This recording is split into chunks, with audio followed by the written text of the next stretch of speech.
Some items really look like gimmicks, but after a close look into a history book, we often note revolution. And one good example is the Canteen watch, and I got one for this video.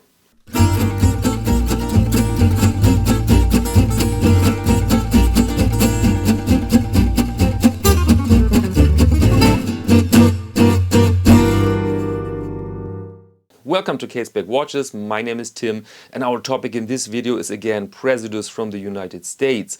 And I had their Type 44, the A11 Type 44 field watch here in the studio a couple months ago.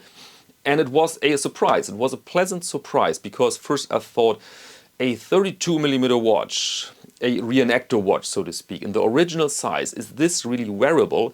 And then it was wearable as hell. It went on my wrist and stayed there for an entire week. Was absolutely surprising, positive surprise. And then they offered me the next watch, their dive watch, A-5 dive watch. And I've seen images and I thought, oh, this is a bit special. And there's the gimmick, this crown, this attachment.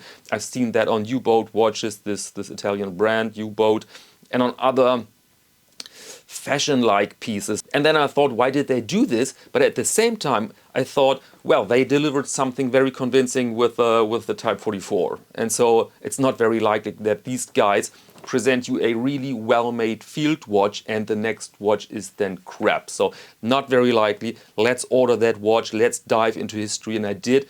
And yeah, again, very positive experience and very positive surprise. Okay, but now let's have a closer look here. A-5 UDT Canteen watch. The Canteen watch is because of the similarity to a water canteen. This is just a common name for that watch. And this UDT is an official abbreviation, and it stands for Underwater Demolition Team. And for these teams, the original watches were created or developed in the 40s for demolition work underwater and with the goal to withstand great water pressure. But now you may argue, wait a second, the Rolex Oyster was developed in the 20s, already in the 20s, and survived an entire swim in the English Channel. So why haven't they opted for that Rolex Oyster? And the explanation is very simple. The Rolex Oyster was developed for a swim, not for a dive. It wasn't designed to withstand great water pressure. And so basically what they realized, we have this steel case here, and we want to make it as tough as it gets. And so we need some plumber equipment. We have this tube for the crown. And now let's find something very strong and to screw it onto that tube to seal it off. And we don't want to lose that thing, so we put it on an attachment, on a chain or something like that, just to make it secure. And so we can say that this watch type is one of the first real dive watches. And these military watches were often manufactured by a large group of manufacturers. For example, Elgin was a manufacturer for this Canteen watch. Or think about pilot watches. Often you see everything from Lange to Hamilton on these watches, but always a bit under the radar. So the logo was very small or in absence or under varnish. So you see only small signs of logos because they weren't so important. But now enough talk here. Let's go in the light box. Let's check out that watch.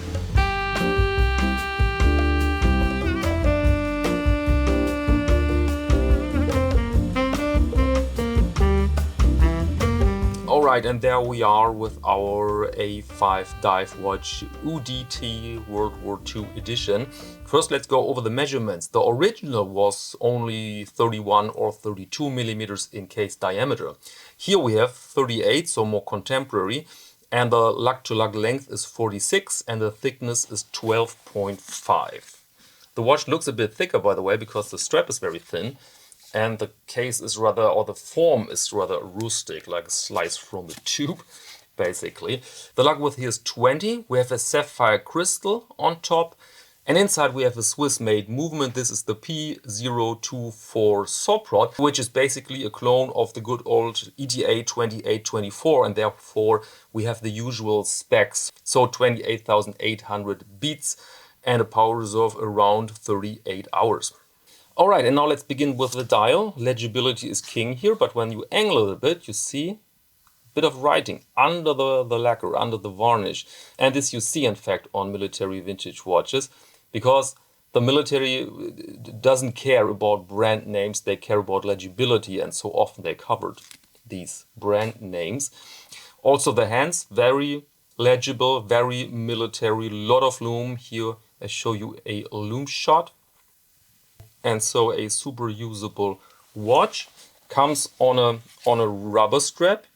There you see clearly marked that it is a prototype. You see the case finishing overall, drilled lock holes, brushed case. Very nice shape if you like it, a bit quirky, and if you like this military vibe. Again, it looks a bit like a slice from a tube, but this fits. And now let's discuss a bit more the key feature here, this crown thing with the attachment. And we are tempted, as mentioned, to see this as a gimmick, as a fashion gimmick, because you see, of course, fashion brands and they use this method.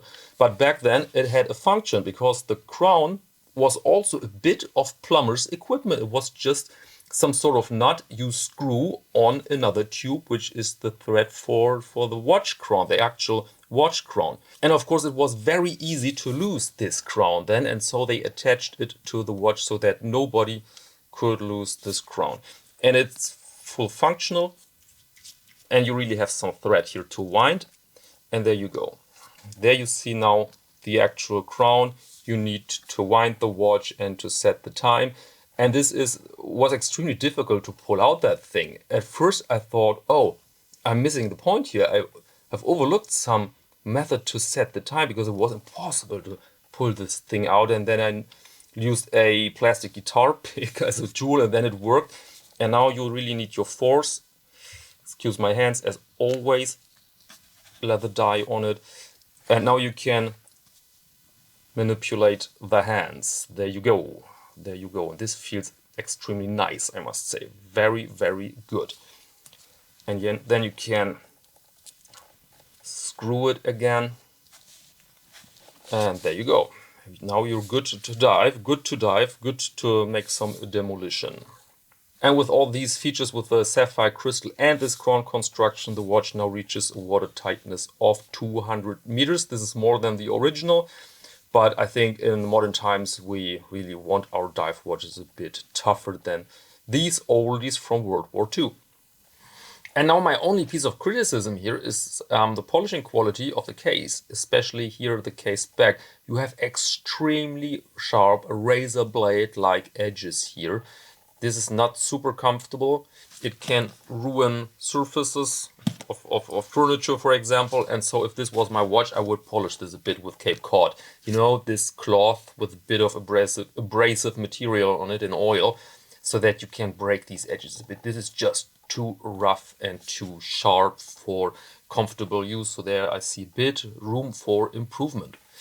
And the price for this watch here is $550 US, and this I find rather normal. If you see the components, if you see the Swiss-made movement, the sapphire crystal, the specialities like the crown system and everything, I think 550 is in order.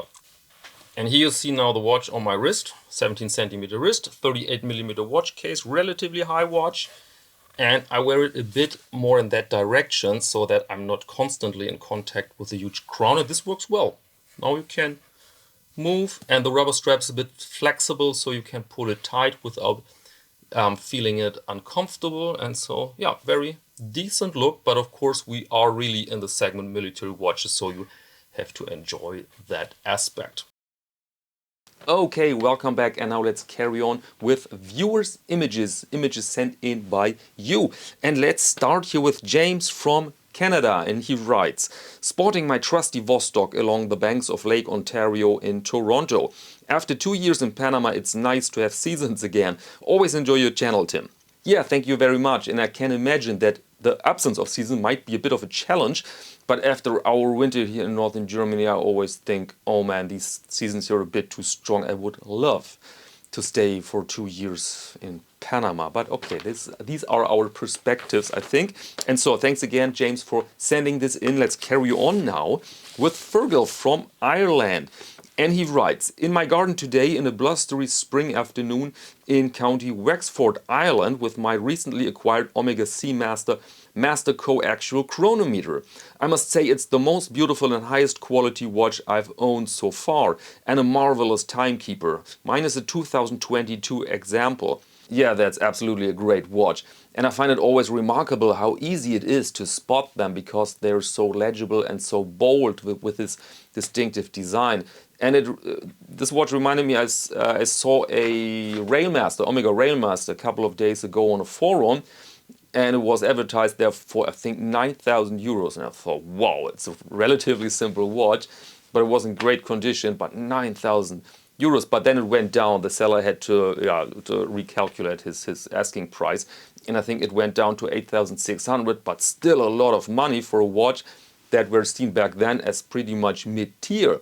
And so I'm very curious, what's the price tag for your Omega here in, let's say, 25 years. This would be very interesting to see, and knock on wood that we can examine that then. So Fergal, thank you very much for sending this image in, and dear viewer, if you want to participate here, then casebackwatches@icloud.com is your email address. There you go, casebackwatches@icloud.com.